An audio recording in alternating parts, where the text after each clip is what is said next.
امریکی سیکرٹری دفاع پیٹ ہیگسیت نے امریکی سینٹرل کمانڈ کا دورہ کرتے ہوئے کہا کہ امریکی فوج کے پاس کافی گولہ بارود باقی ہے۔ ایران کے خلاف اپنی مہم جاری رکھ سکتے ہیں۔ یہ ایران کی غلط فہمی ہے کہ امریکہ طویل جنگ نہیں لڑ سکتا۔ جنگ کی ٹائم لائن صرف ہماری ہے۔ ایران کے خلاف حملوں میں تیزی آنے والی ہے۔ ابھی تو ہم نے جنگ شروع کی ہے۔ انہوں نے واضح کیا کہ امریکہ میں مشرق وسطیٰ کے پناہ گزینوں کی نئی لہر کے لیے کوئی منصوبہ نہیں۔ آپ کو اس سوال سے اپڈیٹ کریں۔ امریکی سیکرٹری دفاع پیٹ ہیگسیت نے امریکی سینٹرل کمانڈ کا دورہ کرتے ہوئے کہا ہے کہ امریکی فوج کے پاس کافی گولہ بارود باقی ہے۔ ایران کے خلاف اپنی مہم جاری رکھ سکتے ہیں۔ یہ ایران کی غلط فہمی ہے کہ امریکہ طویل جنگ نہیں لڑ سکتا۔ جنگ کی ٹائم لائن صرف ہماری ہے۔ ایران کے خلاف حملوں میں تیزی آنے والی ہے۔ ابھی تو ہم نے جنگ شروع کی ہے۔ اہم ترین موقف آپ کو دیں۔ امریکہ چند ہزار فوجی لے کر ایران میں داخل ہونے کا ارادہ رکھتا ہے۔ علی لاریجانی کی جانب سے کہا گیا، آپ ایران آئے، ہمارے بہادر فرزند آپ کا انتظار کر رہے ہیں۔ ہمارے جانباز امریکی حکام کو قیدی اور نشانہ بنانے کے لیے تیار ہیں۔ علی لاریجانی نے ایسا کہا ہے۔ ایرانی سرزمین ایسے لوگوں کے لیے نہیں ہے جو تباہی مچانا چاہتے ہیں۔ تو آپ کو اپڈیٹ کریں، علی لاریجانی کی جانب سے کہا جا رہا ہے کہ امریکہ چند ہزار فوجی لے کر ایران میں داخل ہونے کا ارادہ رکھتا ہے۔ صدر ٹرمپ کا پلان اے ناکام ہو گیا۔ امریکی زمینی حملے کا سامنا کرنے کے لیے تیار ہیں۔ ایرانی وزیر خارجہ عباس عراقچی کا دو ٹوک اعلان۔ کہا، اسرائیل پہلے کا مطلب یہ ہے کہ امریکہ آخر میں ہے۔ انہوں نے واضح کیا کہ ایران نے جنگ بندی کا مطالبہ نہیں کیا، کسی بھی قسم کے مذاکرات کو مسترد کرتے ہیں۔ گزشتہ ہفتے سے اسٹیو وٹکوف یا جیریڈ کشنر سے کوئی رابطہ نہیں ہوا۔ امریکی ٹارپیڈو سے نشانہ بننے والا بحری جہاز بھارتی مہمان تھا۔ امریکہ نے جہاز کو بغیر کسی وارننگ کے نشانہ بنایا۔ قطر نے LNG کی پیداوار بند کرنے کا اعلان کر دیا۔ دنیا بھر میں گیس کا شدید بحران پیدا ہونے کا خدشہ ہے۔ دنیا بھر کو 20% LNG قطر سپلائی کرتا ہے۔ غیر ملکی خبر ایجنسی کے مطابق قطر کے پیداواری یونٹس کو ایرانی حملوں میں نشانہ بنایا گیا۔ اب ہرمز کی بندش سے بھی صورتحال زیادہ بگڑی ہے۔ LNG کی پیداواری صلاحیت بحال ہونے میں 1 ماہ لگے گا۔ تو آپ کو اس بارے سے اپڈیٹ کریں۔ بڑی اہم خبر ہے LNG کی حوالے سے۔ قطر نے LNG کی پیداوار بند کرنے کا اعلان کر دیا ہے اور دنیا بھر میں گیس کا شدید بحران پیدا ہونے کا خدشہ بتایا جا رہا ہے۔ اس اعلان کے بعد رائٹرز یہ رپورٹ کر رہا ہے دنیا بھر کو 20% LNG قطر سپلائی کرتا ہے۔ غیر ملکی خبر ایجنسی کے مطابق قطر کی پیداواری یونٹس کو ایرانی حملوں میں نشانہ بنایا گیا۔ اب ہرمز کی بندش سے بھی صورتحال زیادہ بگڑی ہے۔ امریکہ کا تیل کی عالمی منڈی پر دباؤ کم کرنے کے لیے بڑا فیصلہ۔ خبر ایجنسی کے مطابق امریکہ نے سمندر میں موجود روسی تیل کی فروخت کی اجازت دے دی۔ یہ چھوٹ صرف 30 دن کے لیے دی گئی ہے۔ اہم خبر جس سے آپ کو آگاہ کر رہے ہیں، خبر ایجنسی رائٹرز کے مطابق امریکہ کا تیل کی عالمی منڈی پر دباؤ کم کرنے کے لیے بڑا فیصلہ۔ امریکہ نے سمندر میں موجود روسی تیل کی فروخت کی اجازت دے دی۔ مشرق وسطیٰ میں کشیدگی، ملک میں ایندھن کے ممکنہ بحران سے نمٹنے کا مشن۔ وزیر اعظم شہباز شریف نے آج ہنگامی اجلاس بلا لیا۔ قومی ایکشن پلان پر غور ہوگا۔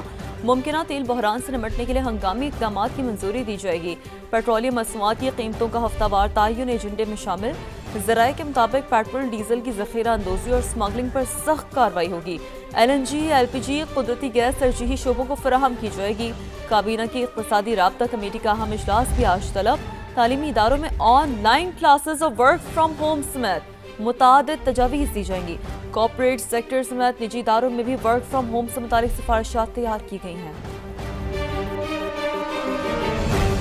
مشرق وسطیٰ میں کشیدہ صورتحال کے باعث RLNG کی سپلائی متاثر۔ رمضان کے لیے اعلان کردہ شیڈول پر نظر ثانی کا فیصلہ کر لیا۔ سحر افطار میں صارفین کو گیس کی فراہمی یقینی بنائی جائے گی۔ دیگر اوقات میں گیس لائن پیک کو مد نظر رکھ کر دی جائے گی۔ پرانا شیڈول بحال کرنے کا ابھی کوئی فیصلہ نہیں ہوا۔ رمضان میں گھریلو صارفین کو گیس کی فراہمی اولین ترجیح۔ CNG، کمرشل، انڈسٹریل صارفین کو گیس کی سپلائی متاثر ہوگی۔ وزیر اعظم محمد شہباز شریف کے ملیشین وزیر اعظم اور انڈونیشیا کے صدر سے ٹیلی فونک رابطے۔ مشرق وسطیٰ کی کشیدہ صورتحال پر تشویش کا اظہار کیا گیا۔ رہنماؤں نے سفارتی رابطے جاری رکھنے پر اتفاق کیا۔ وزیر اعظم شہباز شریف نے کہا، ایران پر اسرائیلی حملوں اور خلیجی ممالک کے خلاف کارروائیوں پر شدید تشویش ہے۔ تمام ریاستوں کی خود مختاری اور علاقائی سالمیت کا احترام UN چارٹر کے مطابق یقینی بنانا چاہیے۔ دونوں رہنماؤں سے گفتگو میں وزیر اعظم نے زور دیا کہ تمام فریق تحمل کا مظاہرہ کریں، کشیدگی کم کریں اور مسائل سفارتکاری کے ذریعے حل کرے۔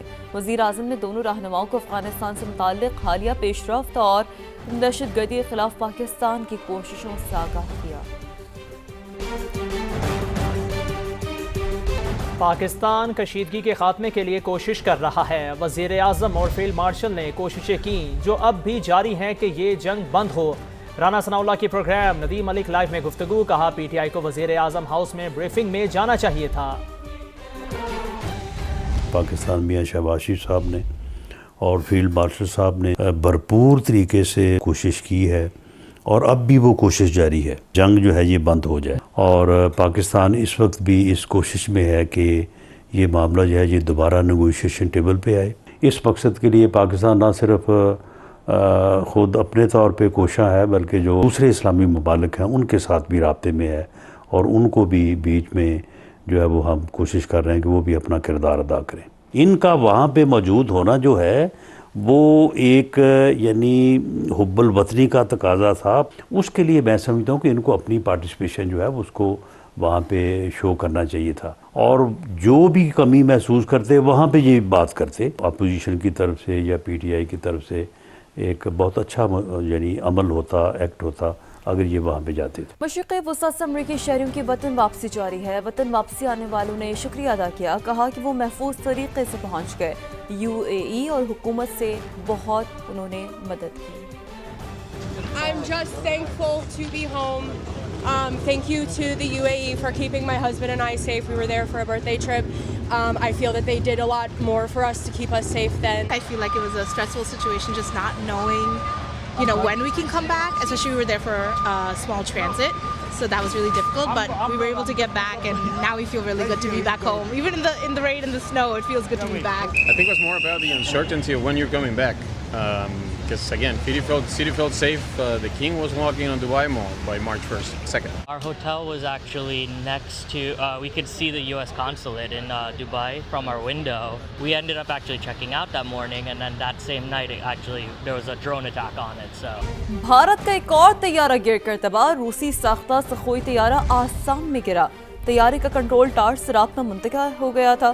خبر ایجنسی کی جانب سے یہ بتایا جا رہا ہے طیارے کا کنٹرول ٹاور سے رابطہ منقطع ہوا، اور بھارتی فضائیہ نے حادثے کی تحقیقات بھی شروع کر دی ہیں۔ تو بھارت کا ایک اور طیارہ گر کر تباہ ہو گیا، روسی ساختہ سخوئی طیارہ آسام میں گرا، طیارے کا کنٹرول ٹاور سے رابطہ منقطع ہو گیا تھا۔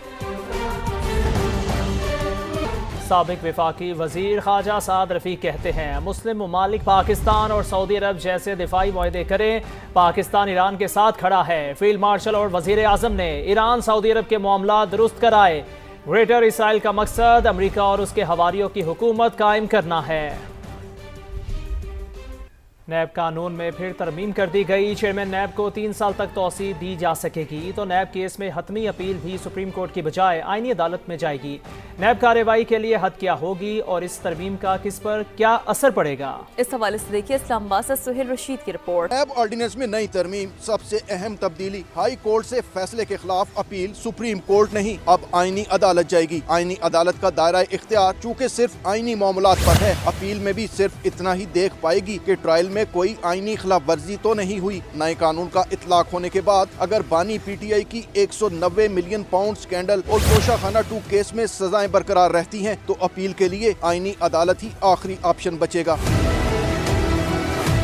قانون میں دوسری اہم تبدیلی، چیئرمین نیب کی مدت ملازمت کو ناقابل توسیع سے قابل توسیع میں تبدیل کرنا ہے۔ موجودہ چیئرمین نیب جن کی مدت ملازمت اختتام کے قریب تھی، حکومت کو انہیں مزید 3 سال تک عہدے پر برقرار رکھنے کا اختیار مل گیا۔ قانون میں نئی ترمیم کے بعد ضمانت دینے کا اختیار اب ٹرائل کورٹ کے ساتھ ہائی کورٹ کو بھی دوبارہ دے دیا گیا۔ ایک اور دلچسپ ترمیم سیکشن 5 میں کی گئی۔ نیب کارروائی کے لیے کم از کم 50 کروڑ کی کرپشن کو حد مقرر کیا گیا تھا، لیکن اب اسے مہنگائی کی شرح کے اعتبار سے ہر سال ایڈجسٹ کیا جائے گا، یعنی آج 50 کروڑ کی کرپشن کا ملزم کارروائی شروع ہونے تک مہنگائی کی شرح بڑھ جانے پر نیب ریڈار سے بچ بھی جائے گا۔ ترمیم میں تاہم یہ واضح نہیں کیا گیا کہ سپریم کورٹ سے حتمی اپیل سننے کا اختیار واپس لینے کے بعد کیا ضمانت کیس میں بھی آخری اپیل آئینی عدالت کے پاس جائے گی؟ سکوپ کیا ہوگا؟ کیا آئینی عدالت کو فوجداری مقدمات پر مکمل اختیار دینے کے لیے کوئی نئی آئینی ترمیم بھی لائی جائے گی؟ سہیل رشید، سما، اسلام آباد۔